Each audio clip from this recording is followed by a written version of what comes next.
सोहन नाम का एक किसान था। उसने अपनी ज़मीन पर महाजन से रुपए उधार लिए थे, पर फसल बर्बाद होने के कारण वो रुपए वापस नहीं दे पा रहा था। कर्ज चुकाने के लिए उसने अपने बैल तक बेच दिए थे। सोहन भाई, मैंने अपने बैलों को बच्चों की तरह रखा है, इनका अच्छे से ध्यान रखना।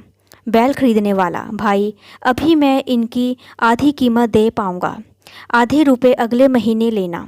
सोहन भाई, मुझे अभी रुपयों की बहुत ज़रूरत है, इसलिए तो बैल बेचे हैं। बैल खरीदने वाला, अच्छा तो ऐसा करो, तुम मेरी अंगूठी रख लो, ये मेरी माँ की आखिरी निशानी है, पर तुम इसे रख लो, जब मैं रुपए वापस करूँ तो दे देना। सोहन नहीं नहीं भैया, रहने दो, तुम्हारी हालत तो मुझसे भी खराब है। अगर मैंने मजबूरी में तुम्हारी अंगूठी बेच दी तो ऊपर वाले को क्या मुंह दिखाऊंगा। तुम मुझे रुपए अगले महीने दे देना। वैसे भी इस रुपए से महाजन के पूरे रुपए नहीं चुका पाऊंगा। ऐसे में दो आदमी का परेशान होना ठीक नहीं है। तुम तो चैन की सांस लो। और ये बोलकर सोहन वहाँ से चला गया। रास्ते में सोहन खुद से महाजन ने बुलाया है और उनके रुपए का इंतज़ाम तो हो नहीं पाया। समझ नहीं आ रहा कि उसे क्या कहूँ। महाजन, तुमने इस बुधवार तक रुपए सूद समेत वापस करने के लिए कहा था। चलो लाओ मेरे रुपए, आज बुधवार है। सोहन तो जानता है इस बार मेरी बेमौसम की बरसात के कारण फसल बर्बाद हो गई है, इसलिए मैं रुपए का इंतज़ाम नहीं कर पाया। अभी बस इतना ही है मेरे पास। महाजन, बस 2,000, अभी तो पूरे 5,000 बाकी हैं। मुझे मेरे रुपए हर हाल में चाहिए, समझे। सोहन, मुझे थोड़ा समय और दे दो। आप तो जानते हो मेरे इतने बुरे दिन पहले कभी नहीं आए थे। महाजन, ठीक है ठीक है, तुम आदमी अच्छे हो, तुमको 1 सप्ताह और देता हूँ, पर अगर इस बार भी मेरे रुपए नहीं दिए तो ठीक नहीं होगा। सोहन सिर हिलाकर वहाँ से चला गया और बिल्कुल उदास मन से अपनी घर की तरफ चलता गया। 4 दिन बाद सोहन के घर पर उसकी पत्नी आंगन में नल के नीचे बर्तन साफ कर रही थी। तभी महाजन के 2 आदमी सोहन के घर आते हैं। आदमी, सुनो, क्या ये मोहन का घर यही है? कहाँ है, बुलाओ उसे। सोहन की पत्नी, जी हाँ, ये उन्हीं का घर है। क्या बात हो गई? आप लोग कौन हैं? आदमी, हम महाजन के आदमी हैं, समझी।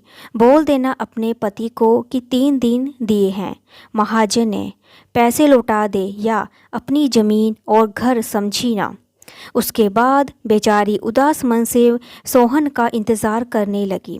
कुछ देर में सोहन घर आया। सोहन की पत्नी, सुनिए, महाजन का आदमी आया थे और कह गया कि अगर 3 दिन में रुपए वापस नहीं किए तो महाजन ज़मीन और घर पर कब्जा कर लेगा। सोहन, 3 दिन में रुपए कहाँ से लाऊं? खाने के तो लाले पड़े हैं। सोहन की पत्नी, सुनिए, आप उस आदमी से रुपए वापस मांग लो जिसे पिछले साल दिए थे। सोहन, बलदेव से किस मुंह से रुपए मांगूं? उस आदमी ने अनजान होकर भी मुझे बीमारी में अपने घर रखा, मेरी सेवा की, मेरा ध्यान रखा। वो नहीं होता तो शायद आज मैं तुम्हारे सामने नहीं होता। तुम्हें पता भी नहीं चलता मेरे साथ क्या हुआ। उसे रुपए की ज़रूरत थी और मेरे पास थे और मैंने दे दिए। सोहन की पत्नी, पर उसने खुद ही कहा था ना कि 1 साल बाद वापस देगा। आप अभी ले आए, देखिए, एक बार मांगने से क्या हर्ज है। सोहन, ठीक है, मैं कोशिश करता हूँ, पर अगर नहीं देगा तो ज़बरदस्ती नहीं करूँगा मैं। सोहन दूसरे गांव में बलदेव के घर के लिए निकल पड़ता है और कुछ देर चलने के बाद वहां जा पहुंचा। सोहन ने बलदेव के घर पहुंचकर दरवाज़ा खटखटाया। एक औरत ने आकर दरवाज़ा खोला। औरत, हाँ भैया, बोलो, क्या बात है? कुछ मांगने आए हो तो बाद में आना, अभी मेरे पास बहुत काम है। उसने जोर से दरवाज़ा बंद कर दिया।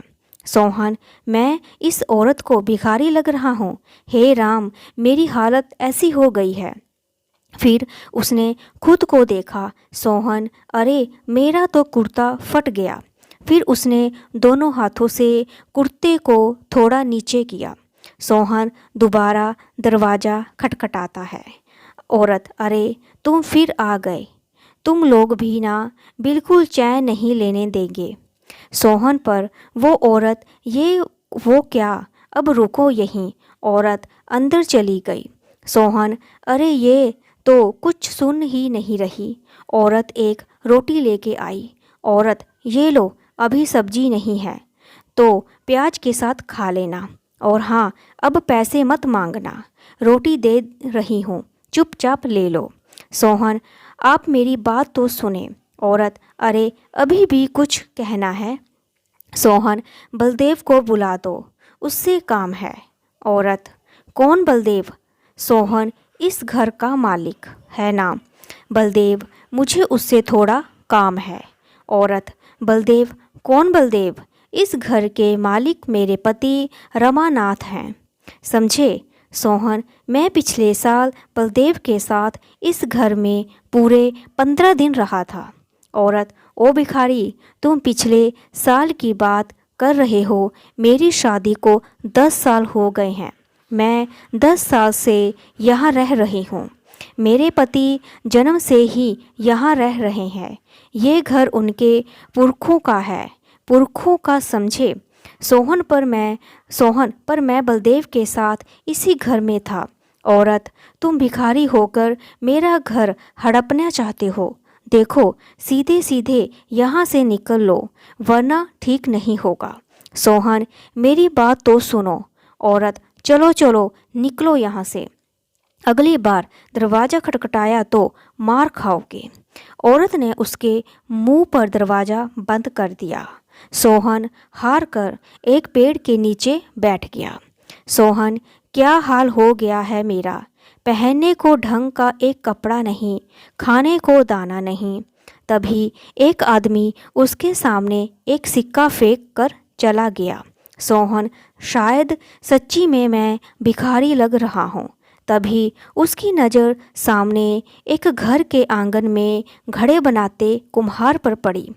उसे देखकर सोहन कुछ याद करने लगा।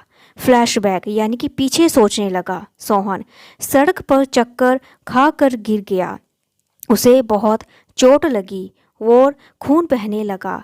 तभी वहाँ बलदेव आ गया। वो पिछली बातें याद कर रहा है सोहन।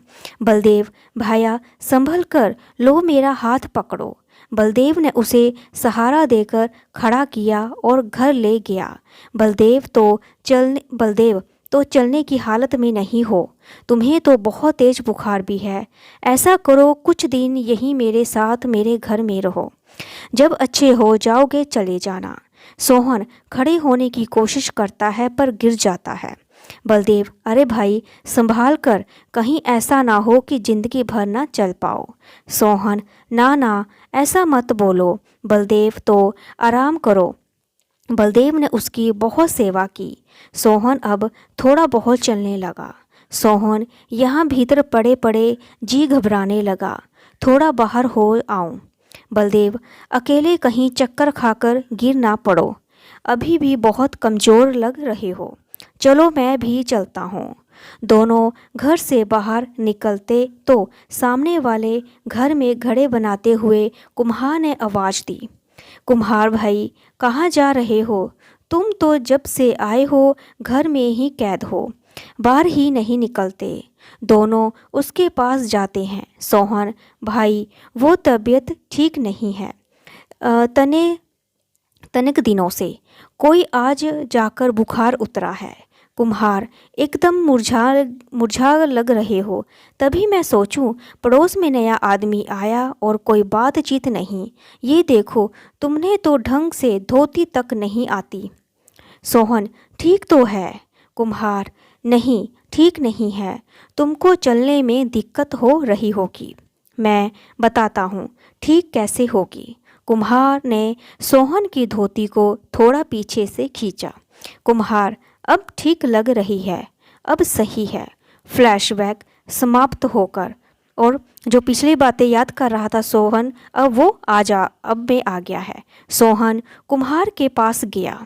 सोहन भाई जरा सुनो तो। कुम्हार, अरे तुम अंदर मत आओ, वहीं रहो, पता चले कि कुछ तोड़ दिया तो बिना बात के नुकसान हो जाएगा। वहीं से बोलो क्या चाहते हैं। सोहन, तुमसे कुछ पूछना है। कुम्हार, अच्छा मैं आता हूँ, बोलो क्या बात है। सोहन, भाई मुझको पहचाना नहीं। कुम्हार, नहीं तो कौन हो तुम। सोहन, मैं पिछले साल वो सामने वाले घर में तुमसे मुझको धोती बांधना सिखाई थी। कुम्हार, सोहन तुम ये क्या हाल बना दिया है भाई। भैया फिर से कहीं चक्कर खाकर गिर गए तो क्या होगा। सोहन ने मुंह लटका लिया। कुम्हार, शाम होने को आई है, चलो अंदर आओ, पहले नहा धो लो, कुछ खा पी लो, फिर बात करेंगे। रात को सोहन और कुम्हार खाना खाते हुए, सोहन, भाई मैं सुबह से इस गांव में बलदेव को ढूंढ रहा हूँ, पर कोई आदमी सीधा जवाब नहीं दे रहा। कुम्हार, कौन बलदेव। इस गांव में कोई बलदेव नाम का आदमी तो मैं भी नहीं जानता। सोहन, कैसी बात करते हो भाई। उस दिन जब तुमने मुझको धोती बांधना सिखाई वो मेरे साथ ही खड़ा था। कुम्हार, अरे नहीं, ऐसा कैसे हो सकता है। मुझे अच्छे से याद है तुम अकेले थे। तभी मैं सोच रहा था कि अकेला आदमी घर के बाहर ही नहीं निकलता। सोहन, भाई याद करो ना, बलदेव तुम्हारा पड़ोसी जो सामने वाले घर में रहता था। उसने मेरी बहुत सेवा की। जाते समय उसने पूरे 5,000 रुपये उधार लिए थे। कहा था 1 साल बाद वापस करूँगा, उसने कहा था 1 साल बाद वापस करूँगा। कुम्हार, अरे तुमको कोई भ्रम हुआ है भैया, सामने वाले घर में तो रमानाथ रहता है। रमानाथ और उसका परिवार पिछले साल गंगा जी गए थे, तो मुझे लगा तुमको घर की रखवाली के लिए बुलाया है। मैंने जब भी तुम्हें देखा अकेले ही देखा था। सोहन, मुझे इस गांव के बारे में कुछ नहीं पता भाई। मुझे तो यहाँ बलदेव लेके आया था। 25-26 साल का लंबा चौड़ा लड़का, काली लंबी लंबी मूछें और आगे एक दांत टूटा। कुम्हार, आगे का दांत टूटा हुआ, ऐसा हुलिया और बलदेव। देखो भाई, ऐसा एक आदमी था तो मतलब इस हुलिये का एक बलदेव था, पर वो 3 साल पहले अचानक गायब हो गया था। धरती निगल गई या आसमान निगल, किसी को नहीं पता। सोहन, 3 साल पहले गायब हो गया।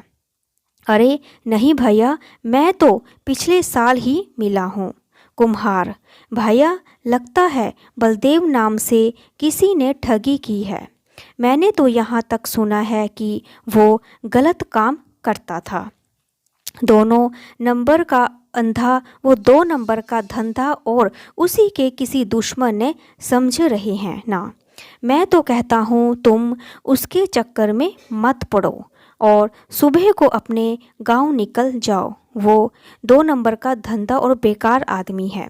कुम्हार ने सोहन के फटे कपड़े देखकर उसे कुछ नए कपड़े दिए और उसे घर जाने की सलाह दी। सोहन भाई, तुम्हारा बहुत एहसान, मेरे तो कपड़े भी फट गए थे। कुम्हार, कोई बात नहीं भाई, बस अपना ध्यान रखना। सोहन वहाँ से चला गया। चलते चलते दोपहर हो गई तो बाहर एक पेड़ के नीचे बैठकर रोटी खाने लगा। खाते खाते अचानक उसे हिचकी आने लगी। उसने सामने की तरफ देखा। सामने पेड़ के पीछे से कोई झांक रहा था। सोहन, ये कौन है। अरे ये तो बलदेव है। सोहन सब कुछ छोड़कर उसी ओर भागने लगा। दोनों भागने लगे, आगे आगे बलदेव और पीछे पीछे सोहन। उसके पीछे भागते हुए जंगल में पहुंच गए कि अचानक वो पत्थर से टकरा गया। सोहन हांफते और चिल्लाते हुए, रुक, मेरे पैसे, मेरे रुपए वापस कर। बलदेव भाग गया। सोहन, एक बार हाथ तो लग, छोड़ूंगा नहीं तुझे मैं। सोहन आगे की ओर बढ़ गया। तभी उसे झील के पास बलदेव दिख गया। बलदेव देखकर भागने लगा। सोहन उसके पीछे भागने लगा। आगे केवल एक दरवाज़ा लगा हुआ था। बलदेव उसके गोल गोल भागने लगा और सोहन भी। सोहन, क्या फालतू दरवाज़ा खड़ा कर दिया है यहाँ। बलदेव को देखते ही उसके पैरों की ओर डंडी फेंकी। वो बलदेव की धोती में फंस गई और बलदेव दरवाजे पे अटक गया। और सोहन अब आया हाथ में, सबको पागल बनाता है। उसने इधर उधर देखा, बलदेव कहीं नहीं दिखा। सोहन कहाँ गायब हो गया। अरे, अभी तो दरवाजे से लटका दिख रहा था। अरे, मेरे रुपए तो देता जा, मैं बेघर हो जाऊंगा। हाय, ये क्या हो रहा है मेरे साथ। तभी दरवाज़ा ज़ोर से हिलने लगता है और उसमें चिपका हुआ बलदेव दिखा और गायब हो गया। सोहन घबरा गया। बलदेव भाई, मैंने तुम्हारी जान बचाई थी और आज तुम्हारी बारी है। इस दरवाजे को उठाकर नदी में बहा दो। सोहन, क्यों? बलदेव, मैं सब बताऊंगा, पहले ये दरवाजे को पानी में बहाओ वरना मैं मर जाऊंगा। बलदेव की बात सुनकर सोहन सोच में पड़ जाता है। सोहन, अगर बलदेव उस समय मेरा ध्यान नहीं रखता तो मैं पिछले साल ही मर गया होता। मेरे रुपए से बड़ा इसका एहसान है। सोहन ने दरवाजे को उठाया और उसे हाथों में लगाया और हटा दिया। सोहन, अरे, ये दरवाजे में से कुछ चिपक रहा है। उसने फिर हिम्मत करके दरवाजे को उठाया और फिर नदी में बहा दिया। और जैसे ही दरवाज़ा नदी में डूबा, बलदेव सोहन के सामने प्रकट हो गया। बलदेव भाई, मैं तुमको सब बताता हूँ। पहले मैं बहुत लालची था। हमारे यहाँ एक बाबा जी आए थे। वो दरवाजे वाले जगह पर ध्यान लगाकर बैठे थे। और पिछली बातें बता रहा है बलदेव। फ्लैशबैक। बलदेव, बाबा जी, मेरा एक काम कर दो। बाबा, बोलो बेटा। बलदेव को रमानाथ आपको बहुत मानता है। उसको समझाओ कि अपना पुश्तैनी मकान मुझे बेच दे। बाबा, बेटा मैं सन्यासी हूँ और इंसानी कामों में नहीं पड़ता। बलदेव, देखो बाबा, मुझे वो घर हर कीमत पर चाहिए रमानाथ का। मैं उसके साथ जोर ज़बरदस्ती नहीं कर सकता क्योंकि पूरे गांव में उसके साथ है। पूरा गांव उसके साथ है। वो आपका कहा नहीं टालता तो ये काम आपको करना पड़ेगा। वरना बाबा, वरना क्या करोगे? बलदेव, जहाँ बैठे हो वहाँ से कहीं उठ नहीं पाओगे। आप मुझे जानते नहीं हो। बाबा, बेटा तू स्वार्थ में अंधा हो गया है, सुधर जाओ। बलदेव, अरे, मुझे सुधारने को कहता है। कहकर उसने बाबा को पटकना चाहा, परंतु बाबा ने एक फूंक मारी और बलदेव दरवाजे में परिवर्तित हो गया। बलदेव, अरे ये क्या हो गया? मेरा दम घुट रहा है। बाबा, बाबा माफ़ी, बाबा माफ़ी। बाबा, तुम्हारे पाप का घड़ा भर गया है। माफ़ी इतनी आसानी से नहीं मिलेगी। बलदेव, माफ़ कर दो बाबा, माफ़ कर दो। बाबा, ठीक है, आ जाओ बाहर। बलदेव दरवाजे से प्रकट हो गया। बाबा, तुम साबित हो और शापित हो। अब से तुम अदृश्य हो, कोई तुम्हें देख नहीं पाएगा। बाबा कह रहा है, बाबा, और मुझे कृपया करो, माफ़ कर दो। मुझे वापस पहले जैसा कर दो। मैं कभी कोई गलत काम नहीं करूँगा। बाबा, तुम्हारी माफ़ी एक ही उपाय है। एक ऐसा आदमी जो इस गांव का ना हो, निर्बल हो लेकिन दिल का सच्चा हो। यदि उसे तुम्हारी ज़रूरत होगी तो तुम केवल उसी को दिखने लगोगे। तुम्हारे सच्चे मन से ही की गई सेवा से यदि वो स्वस्थ हो जाए और 1 साल बाद वो इस दरवाजे को उठाकर नदी में बहाए तो तुम फिर से पहले जैसे हो जाओगे। फ्लैशबैक समाप्त। और अब वो अपनी बात पर आ गए दोनों। सोहन, ऐसा तो पहले कभी नहीं सुना।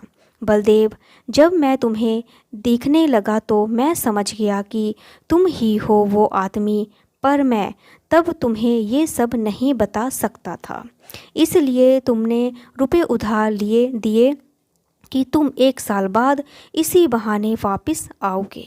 सोहन, तुम बहुत होशियार आदमी हो।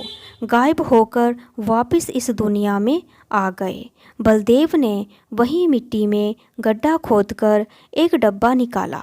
बलदेव, ये लो तुम्हारे रुपए, जैसे दिए थे वैसे ही हैं, सूद में बाद में दे दूंगा। सोहन, ना ना भाई, मेरा काम इन्हीं रुपए में हो जाएगा। देखो, आज फिर तुमने मेरी मदद कर दी। तुम बहु रुपये नहीं हो भैया, तुमने तो मेरी ज़िंदगी वापस कर दी। अब मैं भी तुम्हारी तरह सच्चा आदमी बनूंगा। अगर आपको मेरी ये कहानी अच्छी लगी तो लाइक करें, शेयर करें, सब्सक्राइब करें और देखने के लिए थैंक यू सो मच।